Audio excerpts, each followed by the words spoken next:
Como começar no alisamento ético do jeito certo, sem medo, mesmo sendo iniciante. Será que é possível?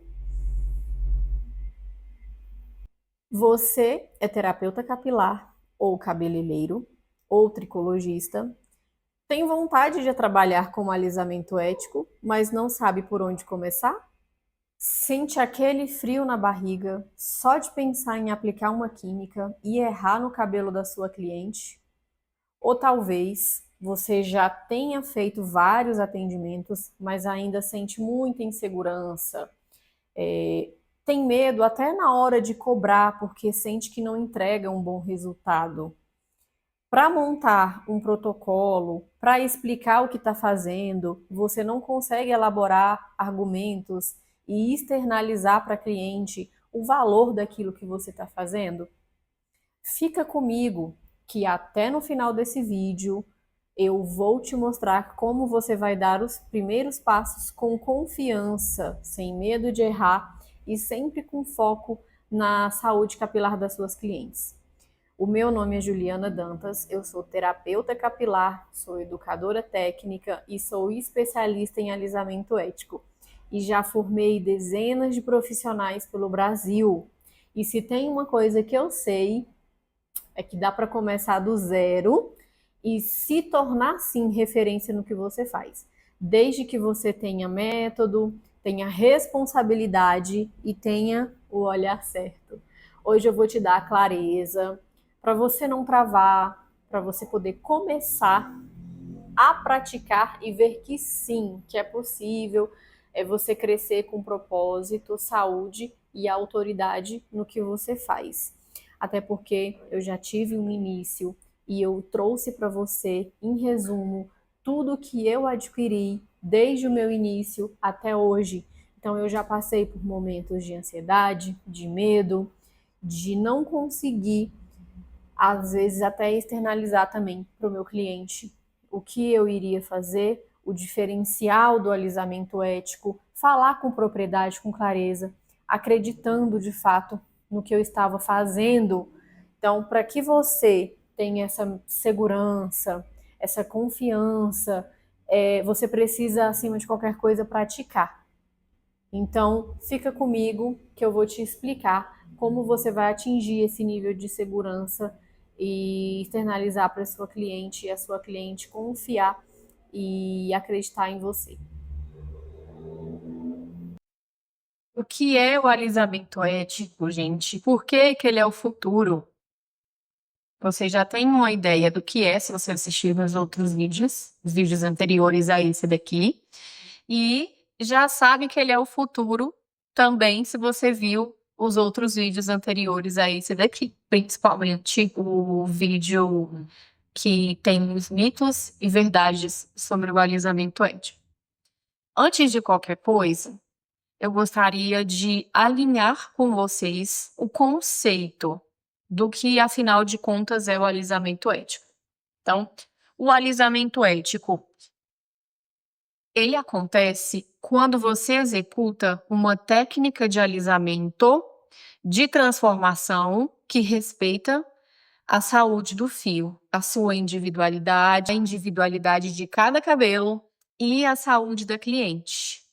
Não é sobre aplicar o mesmo produto, o mesmo passo a passo em cada cabelo. O alisamento ético, ele vai usar apenas as bases alisantes que são permitidas pela Anvisa, que é a Agência Nacional de Vigilância Sanitária, a agência reguladora que vai determinar quais são os ativos que são seguros para a saúde das pessoas, para manipular do dia a dia, saúde e beleza, produtos que permitam fazer as transformações químicas sem agredir, sem causar risco de vida às pessoas, tanto a cliente quanto o profissional. No alisamento ético, não é só sobre prometer o liso escorrido, sem saber o histórico do cabelo. Não é sobre colocar lá uma faixa liso ético, 100% liso na primeira aplicação. Então, o alisamento ético não é sobre isso. Alisamento ético é sobre você ter uma visão do todo, avaliar e planejar, conduzir um processo consciente junto com a cliente. A gente não consegue impor um resultado, a gente consegue construir um caminho. Esse caminho, né, com respeito, técnica e com responsabilidade profissional. E por isso que eu digo que é o futuro da nossa profissão. Porque, gente, cada vez mais as clientes, elas estão mais conscientes. Com vocês aí nos espaços onde vocês atendem, ou se você não é cabeleireiro, você está almejando entrar nessa profissão agora, você é um tricologista, um terapeuta capilar, que está começando a trabalhar com a parte da química, ou se você é uma cliente que tem ali, né, as suas queixas, as suas curiosidades em relação ao alisamento capilar, que faz progressiva, mas sente algo não tá certo, que o cabelo tá afinando, tá quebrando, que o couro cabeludo tá oleoso, tá descamando, né? E você tá aqui por curiosidade, para conhecer outras formas de alisar cabelo, sem que chegue a esse ponto de custar a sua saúde do seu couro cabeludo, ou de acabar, né, com seu sonho de ter uma longevidade capilar, por exemplo, tá?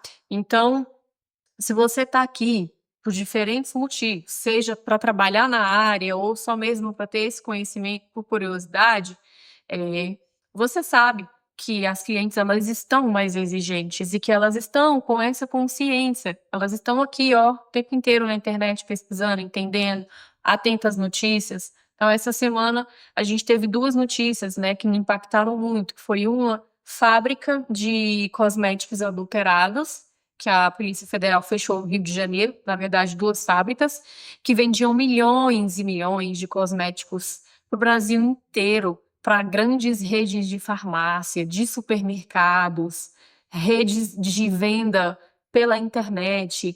Gente, eles vendiam alisamentos adulterados que não tinham registro nem como alisante.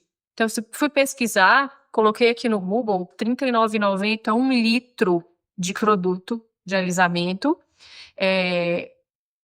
chamado no rótulo de lisoterapia. Então, o cliente final ou o cabeleireiro que não tem ainda desses questionamentos assim, sobre o que não é permitido, não entende sobre os ingredientes, a composição de um cosmético, compra e não sabe que está aplicando um veneno na cliente, né? Mas pode ser que esse cabeleireiro que trabalhe com esse produto, mesmo sem ter essa consciência de que está comprando uma coisa errada, usando uma coisa que não é permitida, vá aplicar na cliente, mas a cliente tem. E a cliente ela está cada vez mais atenta, ela está exigindo muito mais do profissional. Elas querem um cabelo liso, mas elas querem um cabelo saudável, com um couro cabeludo em paz e resultados a longo prazo. A outra notícia que me impactou foi uma mulher no Ceará que foi alisar o cabelo e no ato do alisamento ela sentia ardência no couro cabeludo muito forte e dores nas costas.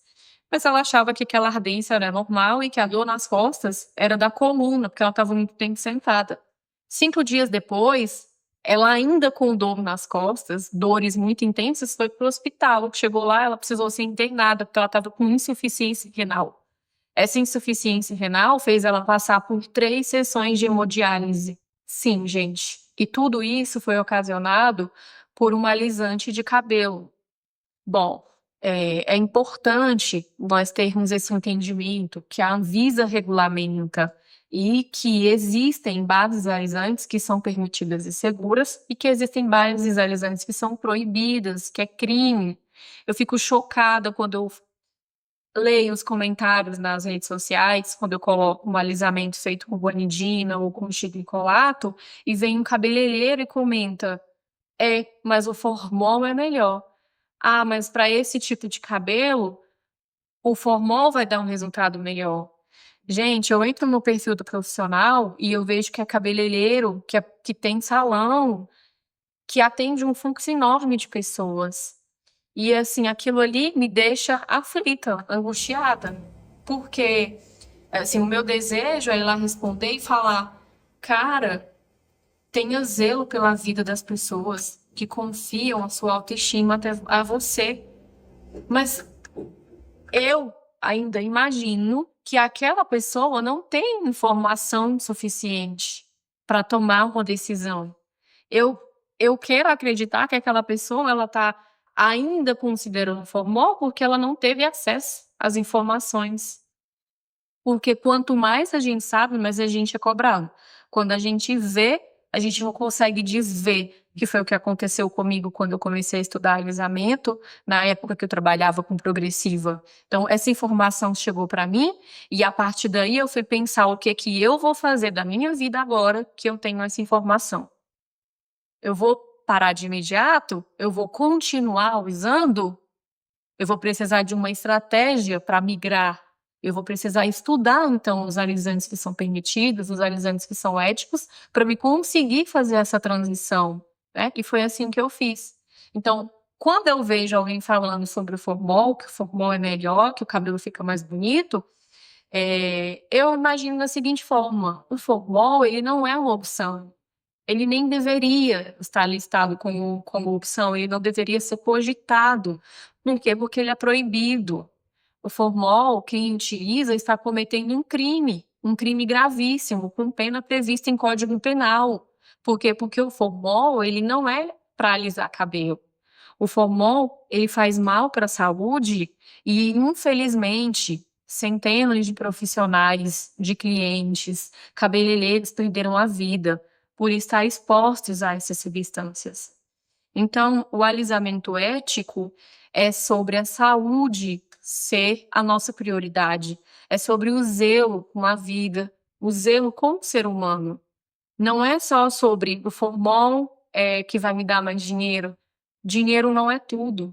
A felicidade profissional, ele tem que ser a partir daquilo que você faz, vendo a transformação, a alegria na vida do seu cliente, na vida das pessoas, mas com ética. É assim que eu penso, tá? Então, essa mulher que foi parar na UTI, que precisou fazer 3 sessões de hemodiálise, ela foi atendida por um especialista em rins, e ele viu que ela estava com muita caspa no cabelo. Ao perguntar para ela se ela tinha feito alisamento, que ele viu as caspas, ela disse que sim, que tinha feito um alisamento há 5 dias. E aí ele solicitou exames. Nesses exames que ele solicitou, saiu lá no laudo que foi encontrado uma substância no rim dela que tinha relação com o alisamento de ácido glioxílico. Por quê? Porque o ácido glioxílico, quando ele entra para a corrente sanguínea, ele é metabolizado em um organismo e ele se converte em uma substância que forma cristais de oxalato nos rins que causam insuficiência renal. Então, quantas pessoas foram submetidas a essa substância e tiveram problemas renais que não associaram ao alisamento? Isso a gente está falando de cliente que faz uma vez a cada 3 meses. E o profissional que manipula todos os dias, várias vezes ao dia, muitas vezes na pressa não faz com luva, tá? Então, assim, essa substância, ela não é liberada pela Anvisa. E existe um porquê por trás disso.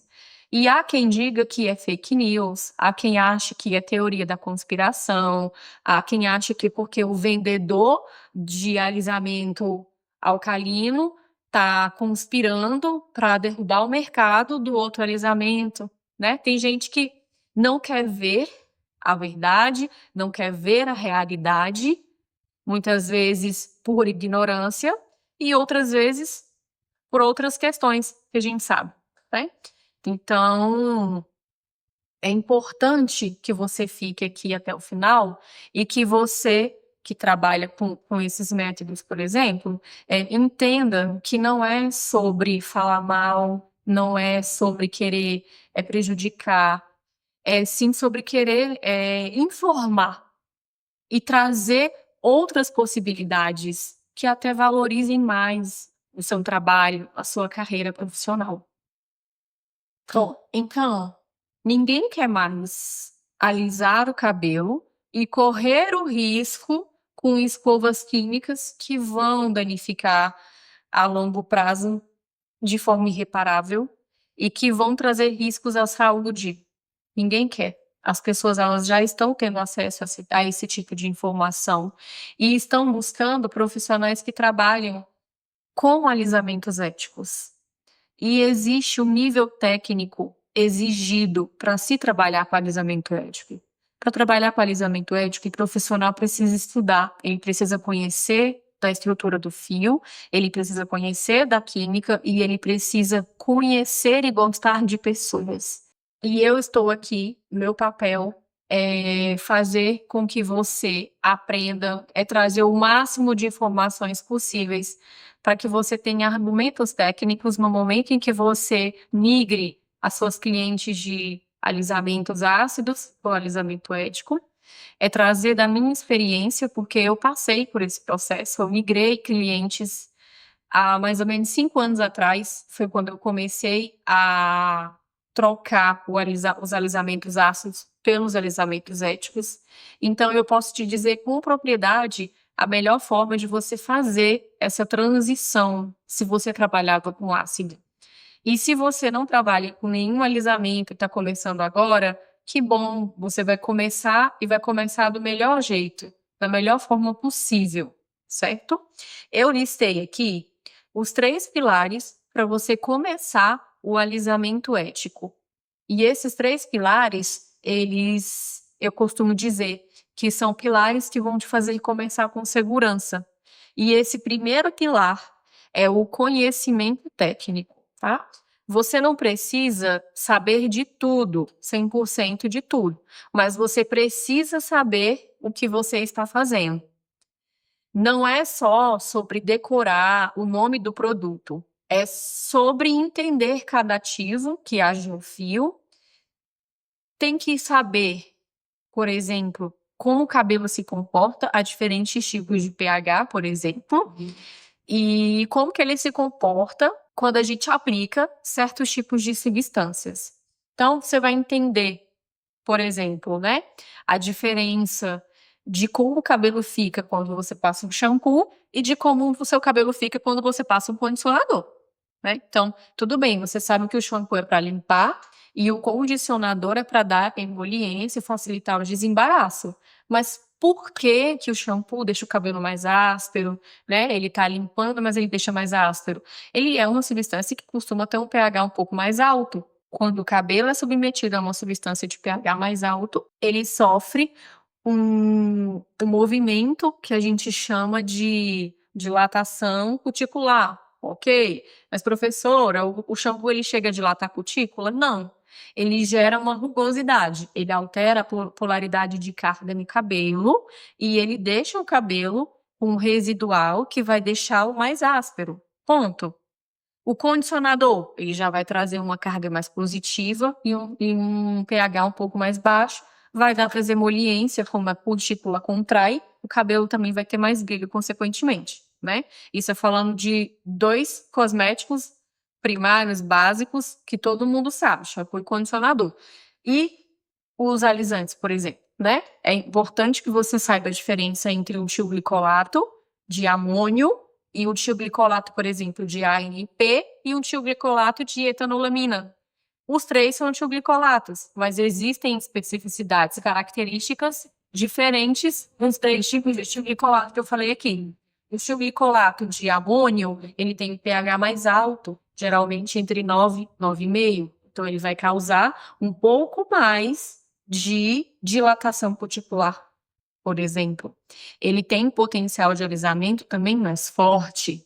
O tioglicolato de etanolamina, ele já vai ter uma ação um pouco mais suave e vai agir um pouco diferente na fibra. E o tioglicolato de AMP, que é uma patente exclusiva da Granda, e é um produto que veio para revolucionar o mercado dos alisamentos éticos. Inclusive, eu gosto muito, trabalho muito com o tioglicolato de AMP. Ele está na faixa de pH entre 7,5 e 8, o que para a gente permite coisas que nunca se imaginou fazer em cabelos com tioglicolato. Então, com ele eu consigo abrir cacho, com ele eu consigo trabalhar em um cabelo colorido, um cabelo descolorido. Então, é muito importante entender as diferenças entre os alisamentos, a diferença entre um tioglicolato e um hidróxido, tá? Então, aqui vai um conselho. Começa por um ativo escolha um ativo entre esses que eu falei e começa a estudar ele mais a fundo. Faz ali, separa um caderninho para você, coloca lá meu caderno de alisamento, e aí você começa a documentar. Tioglicolato que eu escolhi, tioglicolato de AMP. Começar com esse, porque a Ju falou que ele é mais suave, que ele permite, né, coisas inimagináveis, etc e tal. E aí, o que que você faz? Você estuda sobre esse ativo, e aí você testa ele em diferentes tipos de cabelo. Professora, mas aí eu vou pegar várias pessoas de cobaia e vou fazer? Peraí, primeira coisa, quando você for selecionar pessoas para você fazer cabelo, não chama de cobaia, porque cobaia, algumas delas morrem no final. Brincadeira, gente. Chama de modelo, por exemplo, né? Ou de cliente teste, enfim. Mas eu indicaria, nesse primeiro momento, você pegar mechinho de cabelo. Se você já trabalha em salão, ou se não trabalha em salão, tem colegas que trabalham em salão, quando o cliente vai cortar o cabelo em tamanhos assim, né? 3 centímetros, 4 centímetros, geralmente ele vai para o lixo, né? Então, pega essas mechinhas que as pessoas vão cortar e guarda para você fazer laboratório. Fiz muito isso. Então, você vai pegar aquelas mechinhas de cabelo que tem tintura, que tem alisamento já, que tem descoloração, e aí você faz a aplicação dessa primeira base que você está estudando e observa como que o cabelo reage em relação a ela. Quanto tempo vai demorar um cabelo que tem coloração, para um cabelo virgem, e para um cabelo que tem descoloração, chegar no nível de alisamento. E aí você vai começar a perceber, poxa, o cabelo virgem, ele não alisou com tioglifolato de AMP, mas o que tinha coloração, ele alisou. E o que estava descolorido, ele fragilizou. Aí você toma nota. Aí, olha só que bacana esse exercício de laboratório. Aí você começou a entender que você usou o mesmo tioglicolato de AMP nos três. Mas no tioglicolato de AMP, se você estudou ele, você sabe que ele tem forças diferentes. Ele tem uma força mais fraca, uma intermediária e uma mais forte. Isso dentro do tioglicolato de AMP.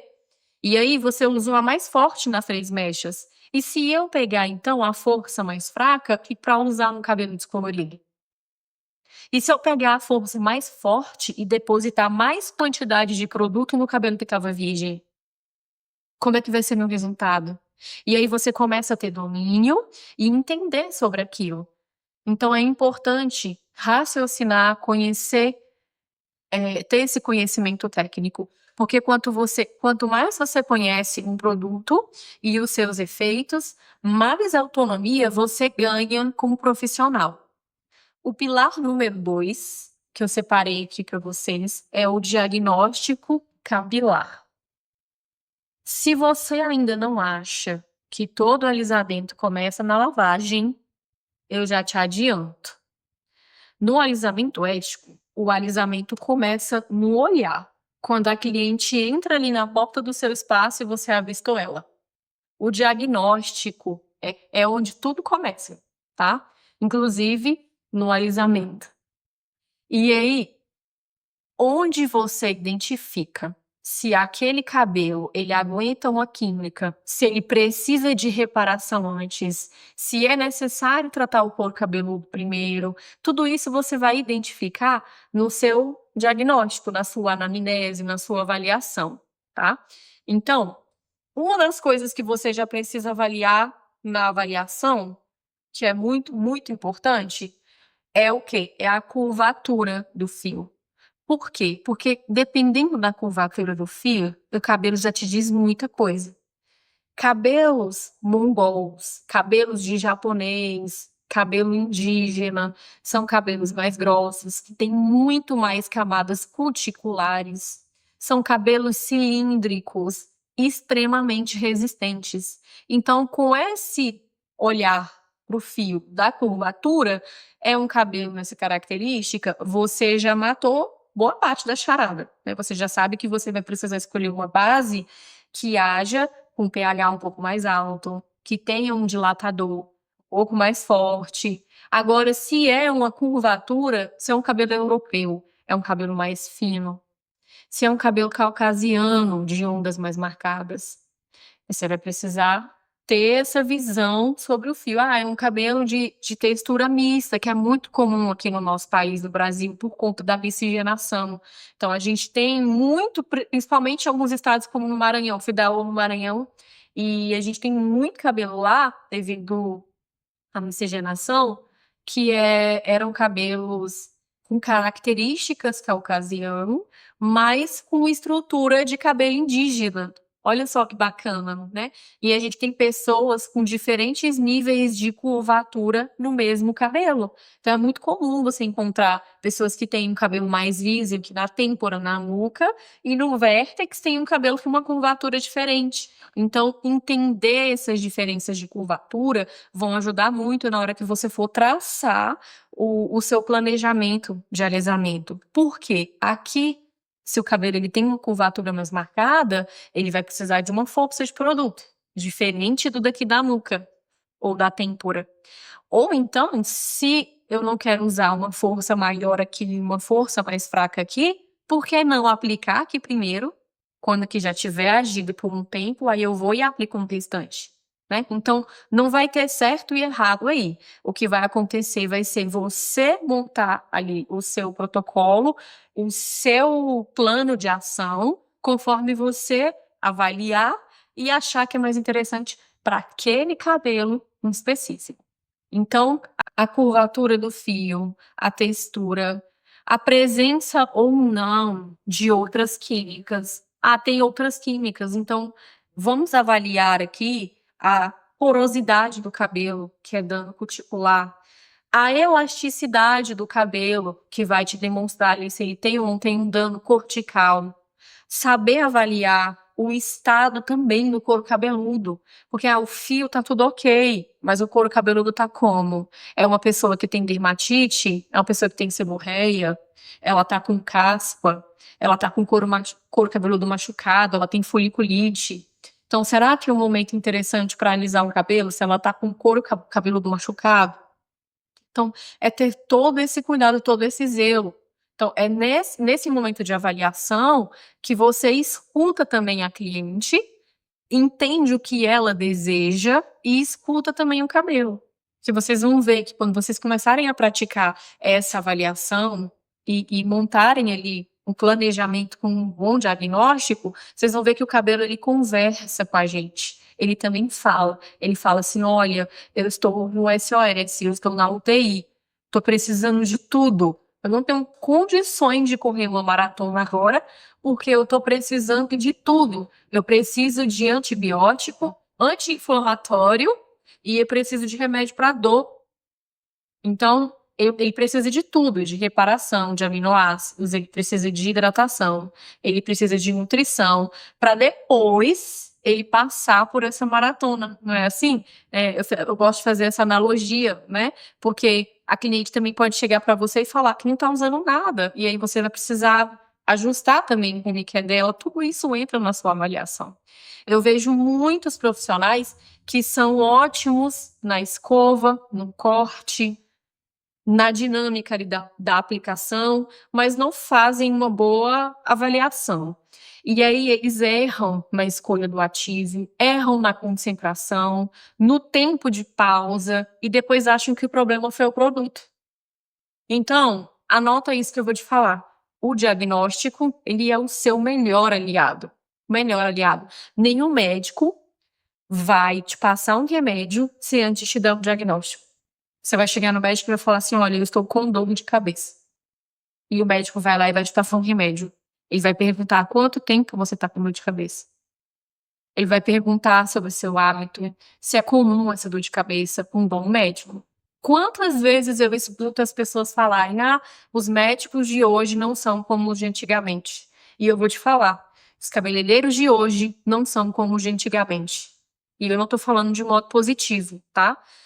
Qual que era o médico bom? Era aquele médico que você chegava no consultório, ele ouvia a sua queixa e ele te examinava. Ele pegava em você.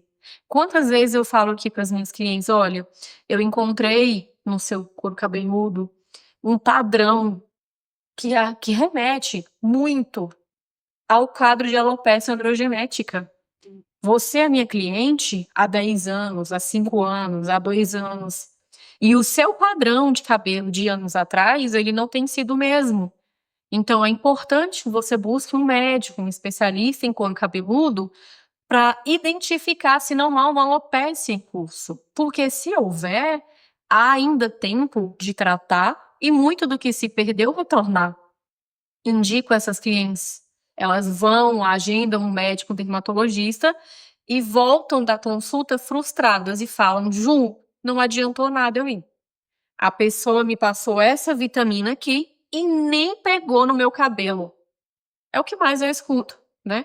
E aí eu trago isso para nossa realidade no salão de beleza. Como é que você vai montar uma estratégia, escolher uma base alisante, ter um bom protocolo diagnóstico se você nem sequer pegou no cabelo da cliente, se você não tocou e não perguntou para ela sobre o histórico? E detalhe, existe cliente que você pergunta e ela omite, ou ela, às vezes, por querer tanto fazer um alisamento, por exemplo, mente, né? E aí é onde você vai, com a sua expertise, tocar no cabelo, identificar ali possíveis químicas que aconteceram que a cliente não te falou.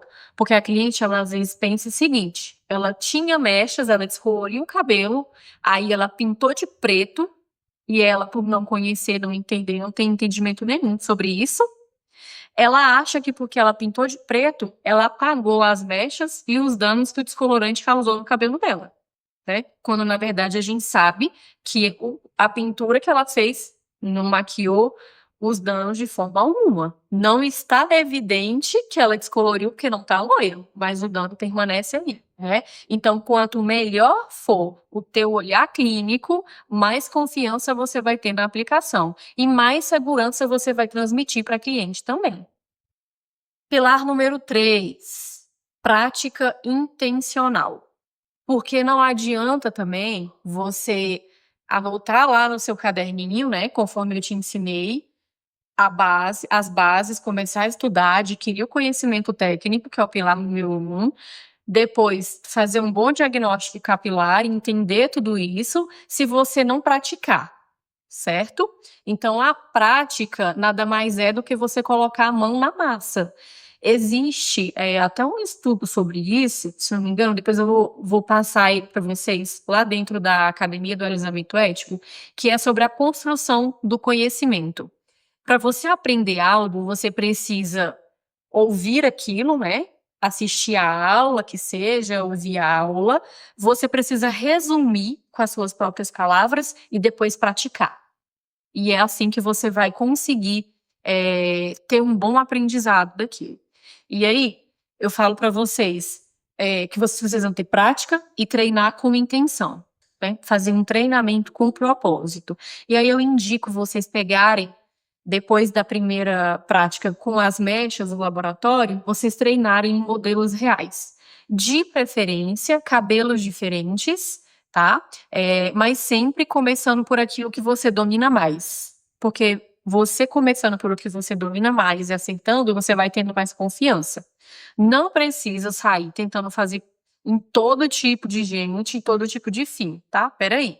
Começa em um cabelo ondulado ou um cabelo mais resistente, né? Treina bastante o diagnóstico, faz o teste de mecha, executa a aplicação e também avaliações em vários tipos de cabelo diferente. Se você conseguir fazer uma avaliação e só um teste de mecha na sua amiga, por exemplo, fala: amiga, vem cá, você tem um cabelo com uma curvatura e com um histórico químico interessante. Será que você poderia ser minha modelo? Não para fazer a química no seu cabelo inteiro, mas para eu fazer um teste de mecha em uma região que nem vai ficar exposta, só para eu poder treinar o meu diagnóstico capilar? Fazer uma boa anamnese dela, e aí você entender o funcionamento da química naquele cabelo. Por aí vai, tá? E repita, quanto mais você pratica com consciência, mais confiança você vai construir. Você não precisa fazer 20 atendimentos por semana. Você precisa de um cabelo por vez bem feito. lembra sempre que o perfeito, ele existe, mas ele é como o horizonte, né? Porque a gente nunca chega nele. Existe você fazer o melhor de si e você ficar em paz com aquele trabalho que você fez. Porque você fez o seu melhor, tá? Então é sobre isso. E se der medo? Bom, se der medo, vai com medo mesmo, tá, gente? Tem que ir, mesmo com medo. Porque o medo, na verdade, não é a coragem que tira o medo, é o método. Pronto, acabou. Né? É por isso que eu digo, você não precisa ser experiente, você precisa de estrutura e de um passo a passo de base para se sentir pronta, pronto, né? Para se sentir pronto, para se sentir pronto. Imagine que você foi passar um final de semana com a sua família no interior e lá tem um rio. O que vai fazer você provavelmente não se afogar é o medo. Então, o medo, de certa forma, ele nos ajuda. Porque se você pular, você não vai pular no rio com correnteza se você não sabe nadar. Né? Se você não sabe nadar, você vai indo pela margem, vai subindo pelas pedras, em regiões ali onde você sabe que você consegue dar conta do negócio. E aí você quer aprender a nadar, você não vai se jogar no meio da correnteza e deixar ir embora, né? Você vai começar ali mais raso, você vai fazer exercícios de respiração, você vai fazer exercícios de mobilidade, até chegar no momento em que você vai se jogar lá dentro do rio e nadar. Até quem sabe nadar não se joga no meio da correnteza, né? Então, quando você começa a fazer um método, você vai indo por partes. O alisamento não é diferente, tá? Então, você precisa de uma estrutura. Seguir um passo a passo para que você consiga ir adquirindo confiança com experiência ali, atrelado. E é isso que eu ensino dentro do meu curso, da Academia do Alisamento Ético. Mas calma, né? Porque antes disso vai ter a jornada, que é um evento gratuito, 100% online, e que vai te mostrar esse caminho com ainda mais profundidade. Então, gostaria também de resumir aqui com vocês sobre os pilares. Pilar número 1, que nós falamos hoje, que é o conhecimento técnico, estude o ativo, entenda o fio. Número 2 é o pilar do diagnóstico capilar, de você analisar o cabelo com um olhar mais clínico. E o pilar número 3, que é a prática intencional, que é executar com calma, estudando aí os resultados e documentando a evolução. Se você colocar isso em prática, mesmo começando do zero, você já vai estar a quilômetros e quilômetros à frente de quem aplica sem pensar. Agora que você já entendeu os pilares do alisamento, para começar com segurança, deixa eu te contar uma coisa. Você não é o único, a única que trava na hora de começar. Essa fase inicial, ela vem acompanhada de insegurança, ela vem acompanhada de cobranças internas, de medo de não dar conta. E a verdade é que tá tudo bem sentir isso. Eu mesma já senti, sou um ser humano, assim como você, né? E a gente sente isso. Isso a gente não é isento de sentir essas coisas, a não ser que nós sejamos sobrenaturais, anormais, né? Então, insegurança, medo, travar, isso é comum do ser humano. Ainda mais quando a gente está iniciando algo novo, algo diferente, algo que a gente nunca praticou, tá? Então, para te ajudar a atravessar essa fase com mais leveza, eu trouxe aqui algumas das dúvidas mais comuns que eu recebo de quem está começando. E as respostas que eu costumo dar nas minhas aulas, né, nas minhas mentorias. Ju, eu morro de medo de errar no cabelo da cliente. Essa, para mim, ela é uma das dúvidas mais legítimas. E você seria maluca, maluco, se você não tivesse medo de errar, tá tudo bem, tá? Eu vou te falar o que eu respondo, né, quando um aluno chega com esse medo. O medo, ele não é o seu inimigo. O medo, ele é o seu alarme interno. Guarda essa informação. Ele é o seu alarme interno te informando, te avisando que você se importa. Errado seria você não sentir nada. Errado seria você aplicar qualquer coisa sem avaliar, sem testar e sem pensar. Mas o medo que te paralisa, esse Esse medo que faz com que você fique inerte e não saia do lugar, esse você vai combater ele com conhecimento. Com conhecimento, com diagnóstico, com teste de mecha, com os pilares, com os 3 pilares que eu te falei hoje. Quando você faz um diagnóstico bem feito, entendeu a história daquele fio, a saúde do couro cabeludo, o comportamento da fibra, entendeu o desejo da cliente, tá? E quando você aplica um teste de mecha com critério, observando o tempo, elasticidade, a textura do cabelo mudar, você transforma a sua mente, vê tudo aquilo ali com muito mais clareza, e a clareza ela te traz segurança. Com essa clareza, você monta ali um plano. E aí, seguindo aquele plano, é infalível. Então, da próxima vez que o medo bater, você se pergunta: o que eu ainda preciso entender para me sentir confiante aqui? Então, bateu o medo daquele cabelo, já pensa: o que eu preciso entender para ser confiante aqui? Justamente onde o medo me bateu, tá bom? Outra pergunta que eu costumo receber de quem está começando é: Ju, eu posso cobrar mesmo sendo iniciante? Sim, você pode, como você deve. Mas vamos lá. Como você vai cobrar? Sendo honesta com você e sendo honesta com a sua cliente. Se você está na fase inicial, se você nunca fez um cabelo, por exemplo, chame de prática supervisionada, modelo com valor promocional, procedimento de treino, o que for mais confortável para você. O importante é que haja valorização do seu tempo, dos produtos que você usa e do cuidado também que você vai oferecer. Porque não é pelo fato de você estar iniciando que você não vai ser cuidadoso, que você não vai respeitar os limites daquele cabelo, que não houve ali um investimento da sua parte para você fazer aquele procedimento, mesmo que seja um procedimento de primeira vez, tá? Não precisa cobrar um valor caro, assim, um valor super alto, o valor que a pessoa que é seu concorrente está cobrando, enfim. Né? Você vai cobrar de acordo com o seu tempo e o seu esforço. Porque se você, nesse início, não cobra, a cliente entra achando que está fazendo um favor, porque é de graça, ela não vai valorizar o seu tempo e o seu processo.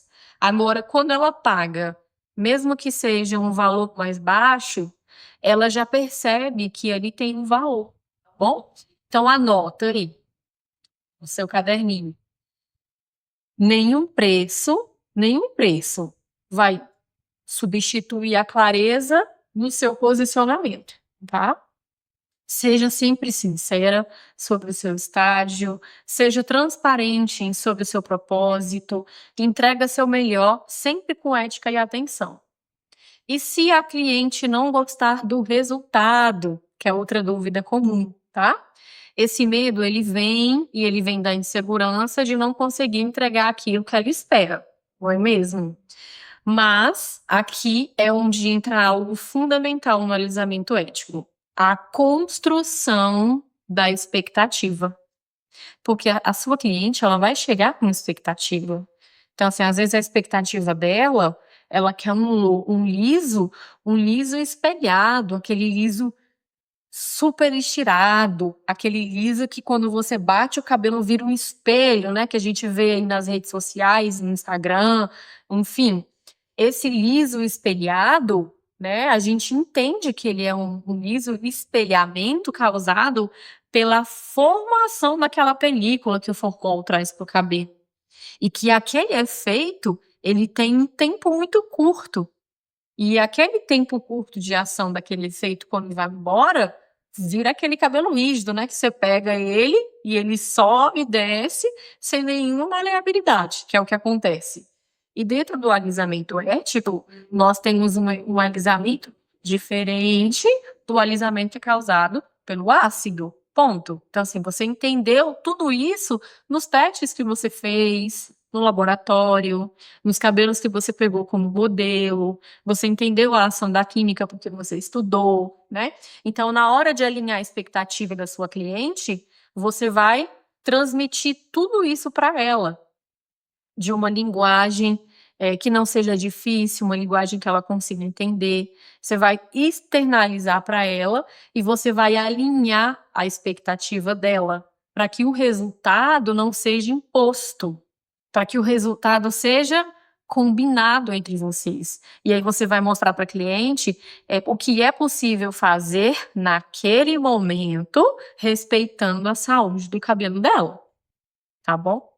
E se o cabelo dela não tiver estrutura para naquele momento, para o liso absoluto, aí você vai explicar, você vai mostrar e você vai argumentar.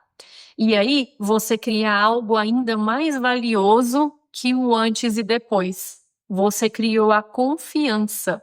A cliente, ela pode até não sair com o liso que ela queria para aquele dia, mas ela vai sair sabendo que uma profissional ao lado dela se importa de verdade. E tem mais. A cliente que confia, ela fica. Ela volta, ela espera o tempo certo e ela te indica. É sempre assim. Ju, e se eu tiver dúvida ali no meio do atendimento? Nossa, e agora? Eu não estava preparada para isso, fiquei com dúvida, o que que eu vou fazer agora, né? Gente, isso também é normal, tá? As dúvidas, elas vão aparecer e elas vão aparecer ali, ó, na hora mesmo que você está fazendo, na hora que você está praticando. E por isso é tão importante você ter uma rede de apoio. Deixe o seu caderninho ali, o seu material de consulta, mas é importante que você tenha uma rede de apoio profissional, um grupo, uma mentoria, alguém com quem você possa compartilhar a sua dúvida com segurança, sem medo de ser julgado, tá? Vamos pensar aqui, gente, todo mundo tem dúvida. Até o profissional mais experiente de todos, vai haver um momento que ele vai ter dúvida, tá? Quando o médico está estudando, quando ele faz a residência, é para ele fazer o quê? Praticar. E ele pratica entre profissionais que têm mais experiência. Porque no momento em que ele está ali atuando e surgirem dúvidas, o profissional mais experiente vai estar ali dando um suporte para ele. Então, se você está aprendendo uma técnica nova, você está fazendo algo novo, você está iniciando, é muito comum e é super normal surgir dúvidas. Então, você precisa ter alguém que tenha experiência ou que esteja ali, né, começando junto com você, para você compartilhar suas dúvidas, os seus medos, os seus acertos também. E aí essa pessoa, ela não vai estar ali para te julgar, para falar assim, a fulana, ela está fazendo esse alisamento que é ético, mas ela está com dúvida, ela nem sabe fazer e já está cobrando, né? Então, assim, dentro da área de atuação de cada pessoa, né, de cada área, a pessoa vai ter dúvida em algum momento. E aí é importantíssimo você ter esse profissional que esteja ali para te dar um suporte. E lá na Academia do Alisamento Ético, por exemplo, você tem acesso ao meu suporte e também a troca com outros alunos que vão estar no mesmo momento que você ou que já passaram, né, por esse momento. Porque aprender em comunidade também dá mais coragem. E mesmo se você estiver sozinha, sozinho, agora, nesse momento, já saiba disso. Você não precisa saber de tudo para você começar. Você precisa saber o suficiente para agir com responsabilidade, para ter um plano e para evoluir. Se você se identificou com essas dúvidas, respira aí, tá? Você já está no caminho certo. Só por você estar aqui buscando se preparar, você está no caminho certo. E o seu próximo passo é continuar se fortalecendo com conteúdo, com orientação, com prática segura.